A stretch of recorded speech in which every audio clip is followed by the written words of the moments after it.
Hey everybody, and welcome back to those who have been here before, and a very big welcome to those of you who are checking in for the very first time.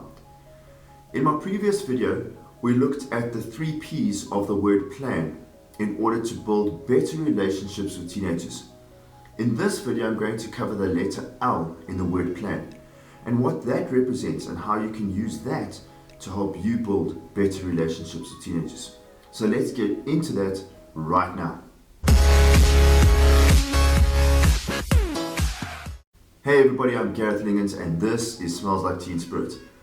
In my previous video, I covered what the letter P represents in the word plan as you work towards building better relationships with teenagers. In this video, I'm covering the letter L and the 3 things that the letter L in the word plan represents. Plus, there'll probably be a little bit of a bonus tip right at the end of the video. So the first thing that the letter L represents is lookout. Not lookout and duck. Some of you might be worried about that, but constantly be on the lookout for opportunities to build better relationships with teens. And just like my previous video, I'm drawing on the inspiration of Jesus' ministry and how he built relationships with people to fulfill his purpose. One of the things I believe Jesus did is that he was always on the lookout for someone to talk to. He was always looking for someone to talk to in the everyday comings and goings of life. There will be times when you will make an intentional effort to build a relationship with teens, like scheduling it into your diary, but there are times when you have not scheduled time to be intentionally building, and it is in those moments that you need to react. It's for those moments that you must be on the lookout for.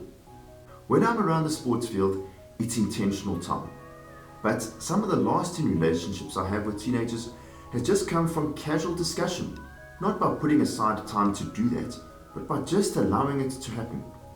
Teenagers have comings and goings in their everyday lives, and sometimes those are the best moments to connect with them.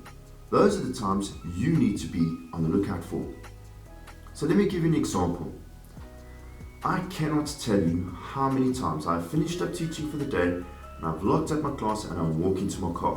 When I bump into one of the students along the way, very often those discussions have centered around the English Premier League football and how each of our teams are doing, passing on some respectful banter most of the time, and in many cases we end up talking about life and direction and problems and purpose. You see, those are the lookout opportunities you must always be prepared for. It doesn't always have to end up about life and problems. Okay? It could just be about the football. You see, those discussions have sometimes taken just a few minutes and other times over an hour. I did not intentionally plan to use that time after school, but because I've had it, I've used it, and I was on the lookout for those opportunities. So, if you find yourself in one of those fortunate lookout opportunities, this is the second part of the L plan. Those moments will always provide you with an opportunity to listen. Those lookout opportunities are very important times to listen. I can talk a lot, if you haven't noticed. I think that's why I'm doing a YouTube channel. You see, I love sharing info and knowledge and talking and talking and talking. A bit like Mr. Chatterbox from Mr. Men. Sorry, I got distracted. Anyways, whenever those lookout opportunities came along, I was always very intentional about listening. So let me help you, provide you with 4 ways that you can use to listen better to teenagers.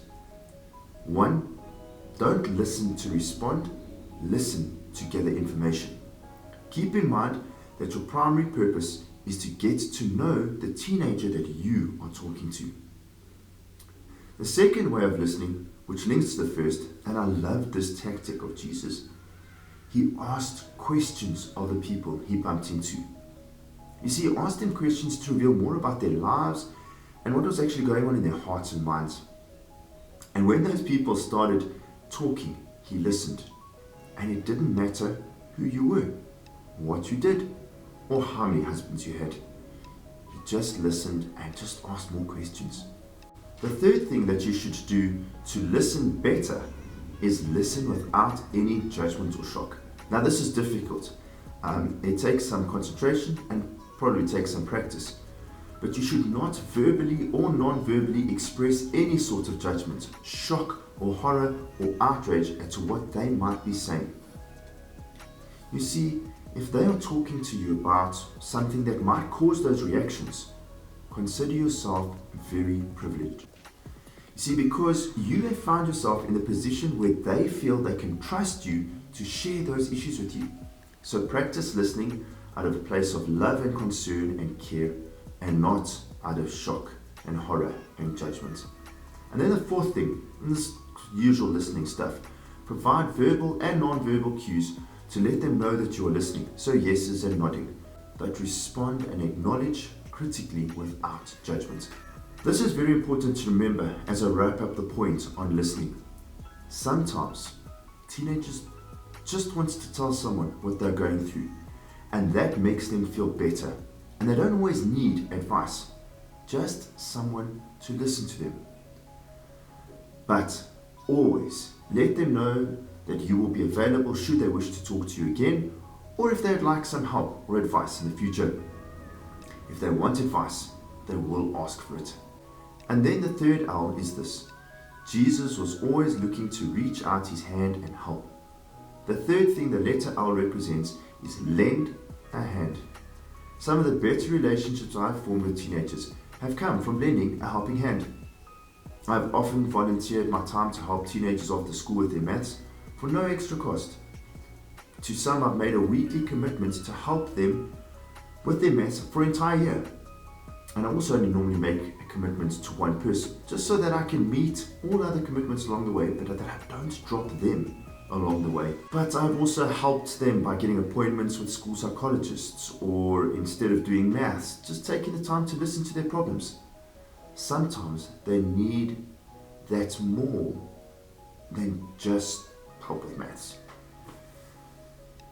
I have helped with lifts to and from matches when they have had no way to get there. Those have all been good opportunities to chat to them and build better relationships with them. The lending a hand moments are a bit like the look up moments that I spoke about earlier, but they are a little more intentional than the more spontaneous look up moments.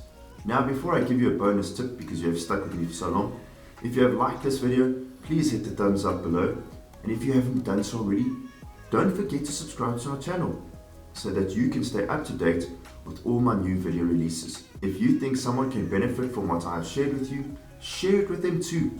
And then lastly, please leave a positive comment saying which L you are going to use as part of your plan. And for my bonus tip, it's actually another L. The 3 L's I have spoken about will always present you with this important aspect of building better relationships with teens. And that is, in every opportunity you get, you have an opportunity to learn something new about them. The L for learn. And for this special bonus tip, I'm going to give you an idea of 3 things you can learn about teenagers. And I've classified them as the 3 F's. Firstly, you can learn about their friends. Very important, and I'll cover that in one of my future videos. Secondly, you can learn about their feelings. And thirdly, their fears and frustrations.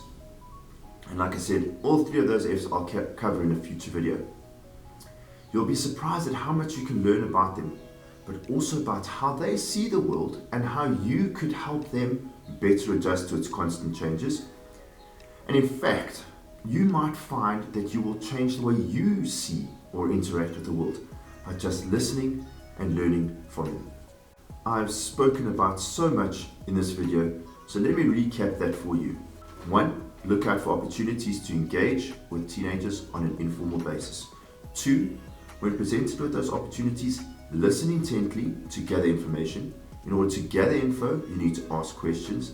And then lastly, provide verbal and non-verbal cues of listening without judgment. 3, look for opportunities to lend a hand. And lastly, use these opportunities to learn about their friends, feelings, fears, and frustrations. Thanks so much for watching. I'll leave you with some questions to think about, which you can check out in the description section below this video. Until next time, start thinking about the 4 L's in your life that you can be more aware of as you plan to build a better relationship with your teens. Cheers.